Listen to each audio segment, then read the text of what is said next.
Hello, everybody. So today, shorter lesson, shorter video, hopefully. I'm talking about, mostly this is for people that are like, I don't like my voice, and, which is many of us. And trying to teach people how there's almost endless amounts of different kind of tones and placement and different things you can do to change your voice, alter your voice, all kinds of stuff like that. So if you want to learn about that, everybody shut up. I'm going to sing stuff. Let's do this. And I tried so hard to heal this wound, this pain I feel. All right, so now I have a couple examples that I've been wanting to show for a long time in terms of how much we can manipulate the sound. Now, I'm somebody that also does voices and accents, but you can't get away with that anymore because everybody's offended by everything. So if I were to do an English accent, though, my placement would be different than it is right now. What do I mean by placement? I mean where my voice is shooting in my mouth and hitting and bouncing off. So you're not just hearing like the hole in the throat. You're not just hearing a voice right here where my vocal cords are. You're hearing my voice shoot and hit somewhere in my mouth and create a consistency in tone or a wavering tone.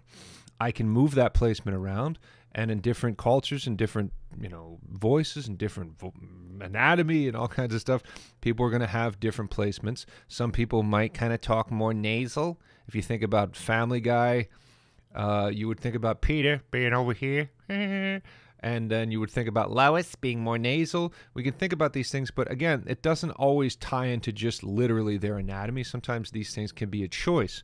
Now, when it comes to your voice in particular, maybe with your accent or the way that you speak and stuff, you're pretty much just going naturally with that. That's typically what we would want to do, is learn how to build a foundation based on what's relaxed and what's comfortable for us to continue to sing through or to do. But in terms of this video, like I said, let's start to manipulate that and change that around. One of the reasons I'm also making this is because I have a French student, because of the way that he speaks in his language, he tends to say things more here, sing more right here. So I have to try to, and he doesn't like his voice, so I try to get him to move around and change other things so that he can try to experiment with his sound, his placement, his mouth shape, etc. Anyway, any of you that have played Fallout would recognize this next song, and we're going to break some of this down. And again, like I said, this is pretty simple to follow, but some people that are not impressionists or, coming up with stupid voices and stuff all the time, might not know these things as well and know how to, try much of this stuff. They might not experiment, and that's key here, is learning how to experiment and have fun with this stuff. This song is called I Don't Want to Set the World on Fire, and it has this old-timey sound to it because it's an old-timey song. But like I said, if you played Fallout or possibly even watched the show, you might recognize this song. Get ready to rock out.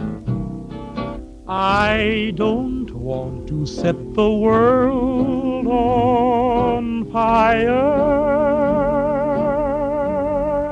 I just want to start a flame in your heart. Now, you could jump to a lot of different conclusions. Oh, that was the sound of the times, and everybody sang like that, and back in the 40s and 50s and stuff, people talked a lot more like this, see, because they were on TV and, and all that stuff. Yeah, there was a little bit more of that coming through because of radio DJs and stuff. All that kind of stuff. People had a different kind of way that they spoke. Again, though, a lot of it more often has to do with their placement and their mouth shape. Can you kind of get internally in your mind and your body here and figure out what kind of mouth shape this person would have to create a sound like that, but not only create that, but consistently stay in that pocket. So once again, to consistently have a placement that's not really varied. Once again, as I teach all the time, I'm trying to teach people how to build a relaxed, continuous placement so that their tonality is not wavering and changing that much. So if we sang this song, I would be holding that shape for pretty much the entirety of my enunciation and such. The enunciation doesn't quite matter as much as holding that pocket.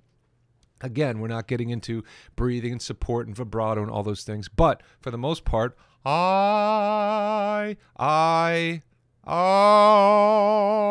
I yawn a little bit and I move a little bit up with my placement, I can get more of the sound. I don't want to set the world on fire. I just want to start a flame in your heart. So you can tell that the guy probably didn't sound like this when he talked. That would be very odd. My name is Bert. This is my wife, Chloe. Anyway, so he's affecting his voice. And he's come to a place where that's his singing voice, or that's what feels right to him, or that's what felt comfortable to him, to continuously have this open sound like that. I don't want to... There's so many different things. I could be more nasal with it. I don't need to go on with this, but I don't want to set the world... We could do it like Chris Cornell. I don't want to set the world on fire. Yeah, we could have more of that. Whatever. I can use more of the jaw. We could do it like Creed with arms wide open. I don't want to set the world, or whatever. That sounds more like a pirate. But we could do it as a pirate too. So I have one more example for you here.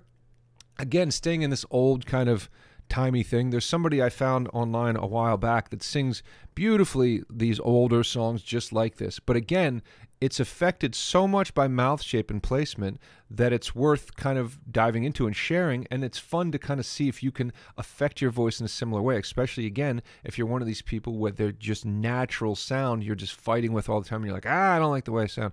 This is a person called Stella Cole, I think I'm saying that correctly, and you can look her up, but once again, sings all this old-timey stuff beautifully. Let's check this out. If I can get the sound on, there it is. A lot like Christmas everywhere you go. Take a look at the 5 and 10. It's glistening once again with candy canes and silver lanes that glow. Are you starting to hear a little bit of that same sound? So there has to be a smile, which she might more consistently have in her voice, in her face, her jaw. She might more consistently have a nice, brighter, horizontal kind of sound. It's beginning to look a lot like Christmas. That also sounds a little bit like Nat King Cole by accident there. I'm trying to think about his songs off the cuff, but didn't quite grow up in that era. When that bell begins to peal, it feels like I'm falling, feels like just like falling in love. Can you see how just moving some of these things around is getting not only that older time sound that they were going for, but also affecting my voice very differently. Again, it's a choice. Get to know your placement as a metering system, and then we can move this around. I don't want to set the world on fire. That would be more nasal, more relaxed here. Most of the singers I love, or that have influenced me, are people like Tom York from Radiohead.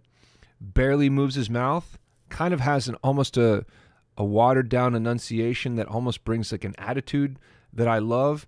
We have Chino Moreno from the Deftones, Maynard James Keenan, but a lot of these people that I like barely open their mouth. And again, that tends to give you more of a unique sound, to me at least, where it sounds more like your skull, your shape. The more we open and become bigger, the more that our placement starts to fall forward and come out of the face, and we don't hear quite as much of all this kind of stuff. So again, if I went, I don't want to set the world on fire, I just want to start a flame in your heart.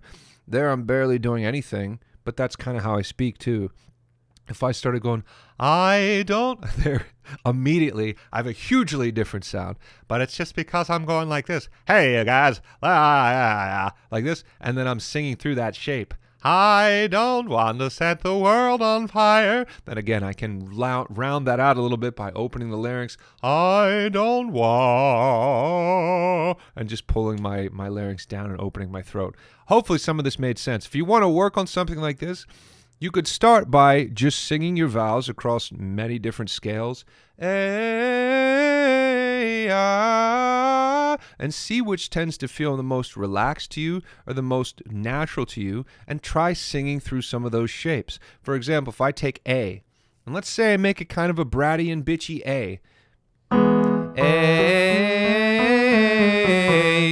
I don't want to set the world on fire. I just want to start a flame in your heart.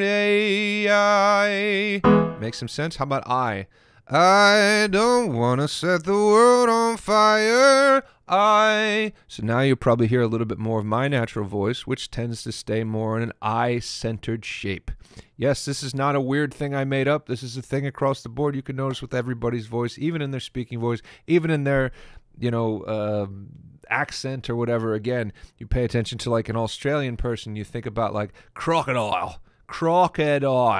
That would be more in the back. We move that back there. All these kinds of things. So hope this made some sense. Like I said, try out different sounds, try out different mouth shapes, and just stay in that pocket. We're not moving it around and changing it all the time. I don't want to set the world on fire. That sounds like some kind of old Jerry Lewis skit or something. But again, all outside of my age range. Stella Cole, look her up. She's great. Play Fallout. It's a great game. The show is great. I hope to see you guys soon. Hopefully this made some sense. All right.